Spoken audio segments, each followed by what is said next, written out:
আসসালামু আলাইকুম। আমার হাতে যে মোবাইলটি দেখতে পাচ্ছেন, এই মোবাইলটির সমস্যা হলো মোবাইলটি দিয়ে যদি ভিডিও কলে কথা বলে তাহলে মোবাইলটি নিজে নিজে বন্ধ হয়ে যায়, আবার নিজে নিজে চালু হয়ে যায়। এবং মোবাইলটি যদি ফ্ল্যাশ লাইট জ্বলাই তাহলে মোবাইলটি অটোমেটিক বন্ধ হয়ে যায়। তো এই সমস্যাগুলো হয় মূলত ব্যাটারির যে ফিউজটা রয়েছে সেখান থেকে। তো এই সমস্যাটা আমি কিভাবে সমাধান করি তা আজকের ভিডিওতে আপনারা সম্পূর্ণ দেখতে পারবেন। তো আজকের ভিডিওটি শুরু করতেছি, আপনারা দেখতে থাকেন।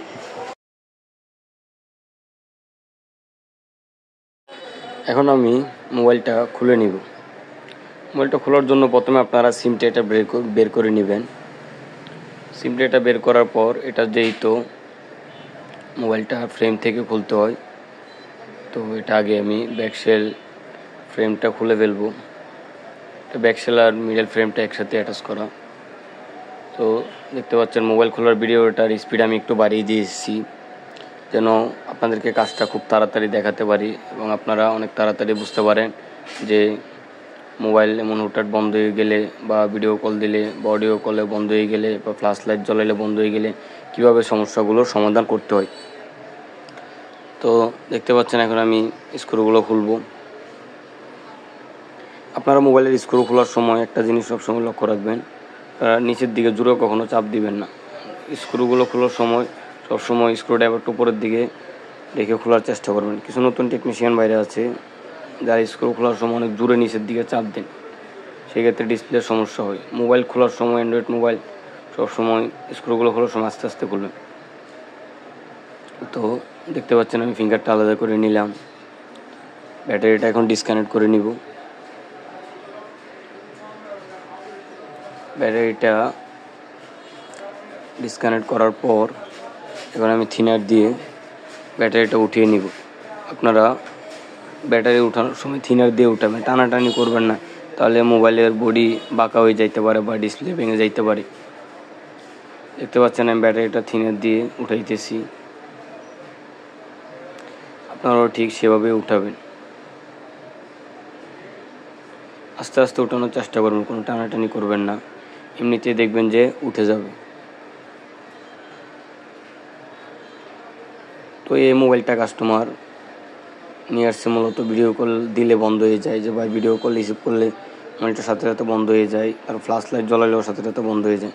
এই সমস্যাগুলো হয় মূলত ব্যাটারি কানেক্টরের যে ফিউজটা রয়েছে সেই ফিউজটাও যদি সমস্যা হয় তাহলে ব্যাটারিটা ঠিকভাবে কাজ করে না এবং ওই সমস্যাগুলো দেখা দেয়।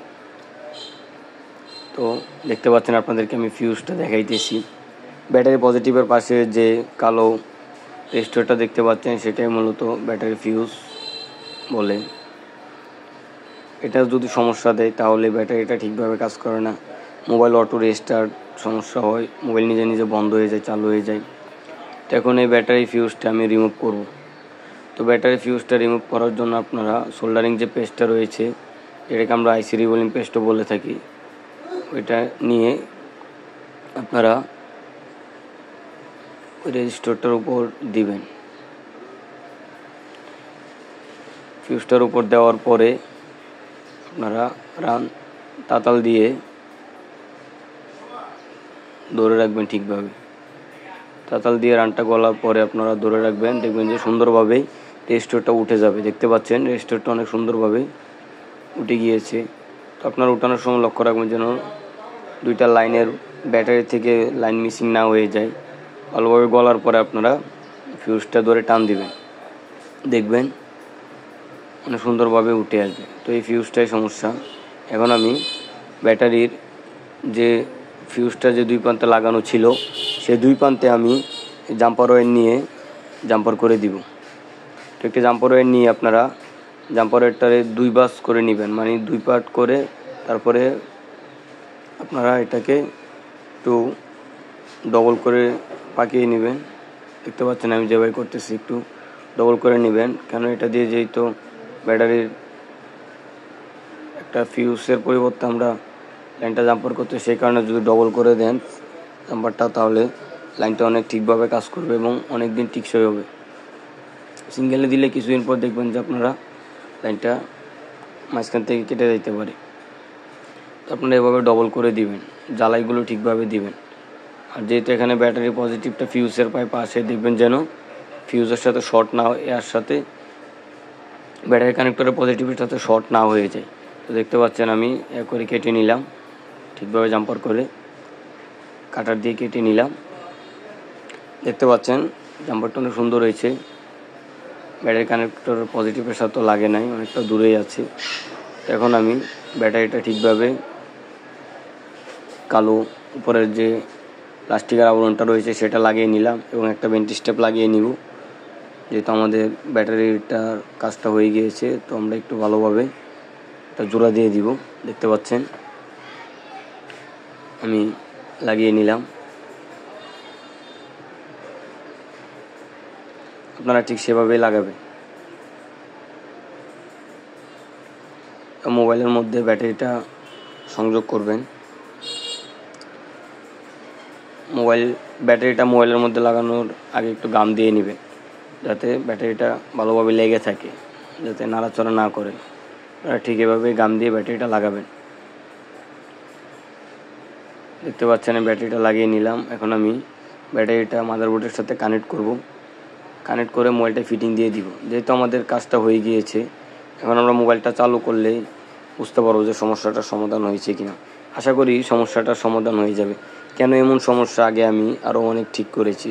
বিশেষ করে এটা যেহেতু স্যামসং মোবাইল, এই সমস্যাগুলো সব মোবাইলেই আসে। Samsung, Vivo, Oppo, Redmi, Realme সব মোবাইলেই আপনাদের অটো রেস্টের সমস্যা, তারপর কেউ কল দিলে বন্ধ হয়ে যায়, স্পিকারের ফুল সাউন্ড দিলেও বন্ধ হয়ে যায়। তো এই জাতীয় যত সমস্যাগুলো আপনাদের কাছে আসবে, আপনারা ঠিক এভাবে সমাধান করবেন। আর যেসব নতুন টেকনিশিয়ান ভাইরা কোনো কাজে যদি আপনারা আটকে যান, তাহলে আপনারা আমার হোয়াটসঅ্যাপ নাম্বারে মেসেজ দিয়ে আপনারা চাইলে আমার থেকে কাজের সমাধান নিতে পারেন। আমি সবসময় চেষ্টা করব আপনাদেরকে যে কোনো কাজের সমাধান দেওয়ার জন্য। আর ইউটিউবে যেসব ভাইয়েরা আমার চ্যানেলের ভিডিওগুলো দেখেন, তারা আমার চ্যানেলটা সাবস্ক্রাইব করবেন। কারণ আপনারা যদি আমার চ্যানেলটা সাবস্ক্রাইব করেন, তাহলে আমি ভিডিও করার উৎসাহ পাই। আর যেসব ভাইয়েরা আমার ভিডিও টিকটকে দেখে থাকেন, তারা ইউটিউবে ঢুকে আমার চ্যানেলের নাম মমতা টেলিকম লিখে সার্চ করলে আপনারা আমার চ্যানেলটি দেখতে পাবেন এবং আপনারা আমার চ্যানেলটি ইউটিউবের মধ্যে ঢুকে সাবস্ক্রাইব করে দিবেন। আপনারা যদি আমার চ্যানেলটি সাবস্ক্রাইব করেন, তাহলে আমি ভিডিও করার উৎসাহ পাই এবং আমি ইউটিউবেও যে ভিডিও ছাড়ি সেই ভিডিও আমি টিকটকেও ছাড়ি। তো টিকটক থেকে যারা দেখেন, তারা অবশ্যই আমার চ্যানেলটি সাবস্ক্রাইব করবেন। দেখতে পাচ্ছেন আমি মোবাইলটা চালু করলাম। তো যেহেতু আমার মনে হচ্ছে যে কাজটার সমাধান হয়ে গিয়েছে, তখন আমি মোবাইলটা চালু করে যে কাস্টমারের মোবাইল সে আসলে লকটা খুলে তারপর আপনাদেরকে দেখাতে পারতাম। যেহেতু এখন কাস্টমার নাই, তো আমি এটার লকটা জানি না, কিন্তু এই সমস্যাগুলো আসলে আপনারা মূলত এভাবে সমাধান করবেন। কারণ এটা প্র্যাকটিক্যালি আমরা যারা পুরান টেকনিশিয়ান আছি সবাই জানি, আর যারা নতুন টেকনিশিয়ান বাইরে আছেন তারা অনেকে জানেন না, সেই কারণে ভিডিওটি করা। তো আশা করি এই সমস্যাটার সমাধান হয়ে গিয়েছে। দেখতে পাচ্ছেন মোবাইলটা আগে কিন্তু অটোমেটিক বন্ধ হয়ে যেত, কিন্তু এখন কিন্তু বন্ধ হচ্ছে না।